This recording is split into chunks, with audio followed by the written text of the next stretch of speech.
ও আম গাছ বন্ধু, কেমন আছো তুমি? আপেল গাছ বন্ধু, আমি ভালো নেই। তুমি তো জানো ভালো করে, মানুষের অত্যাচার, ঝড় বৃষ্টি আমাকে সহ্য করতে হয়। ও আম গাছ বন্ধু, আমিও ভালো নেই, তুমিও ভালো নেই। কারণ আমরা দুজন হচ্ছে একই অবস্থায় আছি। আমাদের ডালপালা ভেঙে নিয়ে যায় খারাপ মানুষেরা, বাজারে বেচে দেয় চোরা মূল্যে।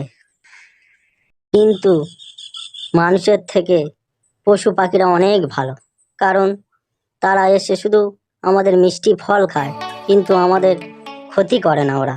দেখো আম বন্ধু, কত পশু পাখিরা আমাদের সামনে মনের আনন্দে নাচানাচি করছে, দেখো কত সুন্দর লাগছে ওদের দেখতে। দেখো বন্ধু, হ্যাঁ বন্ধু ঠিক বলেছ, কত সুন্দর লাগছে ওদের।